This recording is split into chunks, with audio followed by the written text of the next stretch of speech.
Wow. Thank you, Noel, for that very gracious introduction, and to UPS for being the corporate sponsor today. It's always a privilege to sit. Noel, we were talking about family and a lot of other things, and he's going through a period in his life that we went through a while back, and that's picking colleges and universities and values and all those good kinds of things. So Noel, I appreciate the opportunity to share a few words with you, and particularly to UPS and the great corporate citizens that you are throughout all of Los Angeles County. And to the entire UPS team, you should be incredibly proud that Fortune magazine once again has named UPS as one of the top 50 most admired companies for the past 20 years.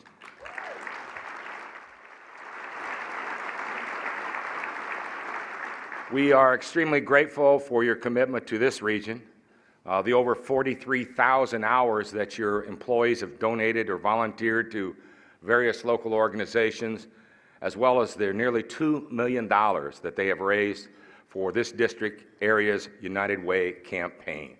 Thank you, UPS. So I had no idea, Randy, that Fujioka changed his name, but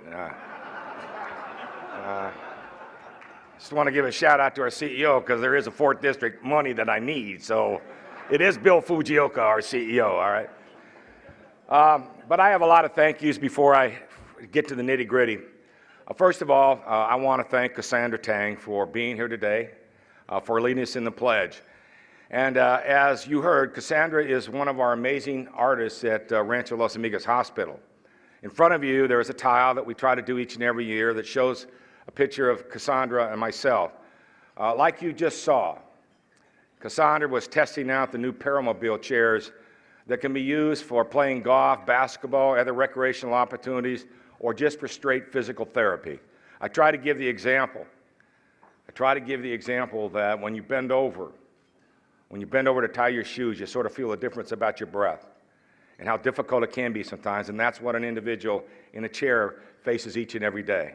So for many Rancho patients, this will be the first time that they will be able to stand up, breathe better, see eye to eye with someone since their injury or accident.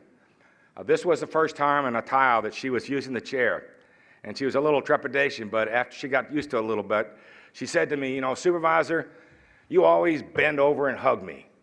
Now I can stand up and hug you."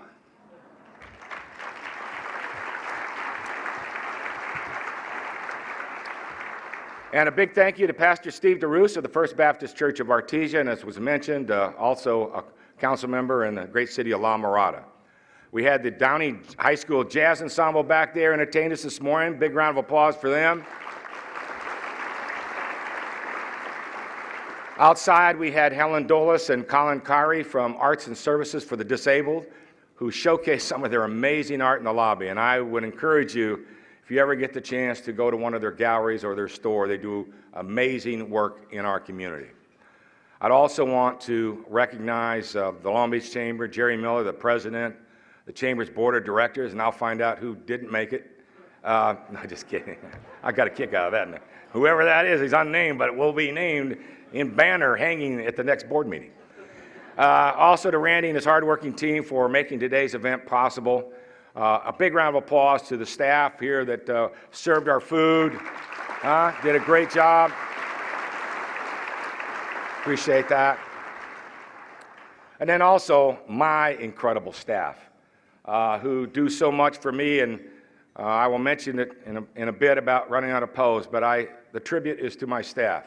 To be in a position when you represent over 2 million people in 26 cities, to wind up like that going into your last term, that no one runs against you, and I just would like to have my staff stand up and be recognized and thank them for what they do each and every day for me.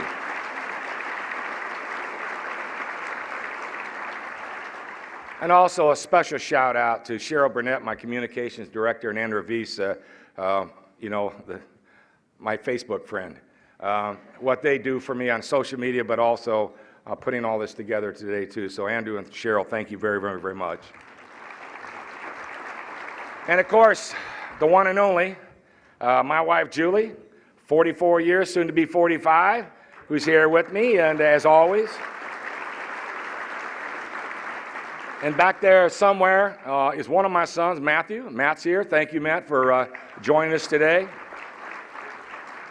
But to all of you, thank you for being here today for the 6th annual event. I'm honored and surprised that people keep showing up to listen to me. This year is particularly special, as I mentioned earlier, for me. I was up for my final term, and we were fortunate enough to run unopposed.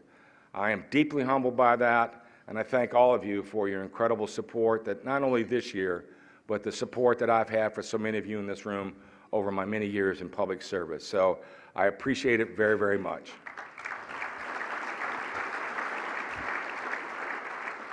You know, a lot has changed since I first ran and took office in 1996. For the elected officials out there, they remember those days. We used to look for voters. Now we all about friends and followers. Can you believe I have nearly 8,000 friends? Is anyone here my friend? All right. I have no idea how to get there, but I love you, okay? I also have about 1,800 people following me via Twitter, I guess, and behind me someplace. That makes me kind of nervous. It also should make them very nervous as well, too. Last week, I actually used the word hashtag, never heard of it before, in a sentence, and I hope I didn't offend anyone, but I got through it. But I like to joke about it, but I absolutely realize the importance of all the new social media and how it allows me more ways and our staff to reach out to our over 2 million constituents and the community-based organizations and cities that we serve and work with.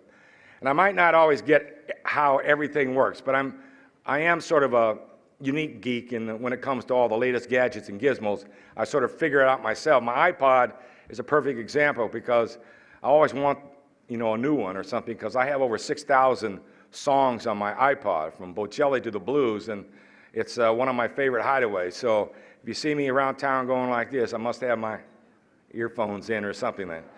But the one thing I can't get used to is the autocorrect. You know, that thing that changes words? That darn thing has gotten me into more trouble. You know, these are not skinny thumbs, okay? And I've texted people that I'm in Zimbabwe when I really wanted to tell them I was in a Zumba class. And then I texted, you know, I do that thing up to my staff and ask for coffee or something in the boardroom, but it says candles when I really needed coffee. But the best one was texting with Julie, and Julie says, you know, very cleanly, because she's got skinny little fingers, "What is your schedule today?" And apparently I wrote back, "We'll be fighting Kanye for Playboy."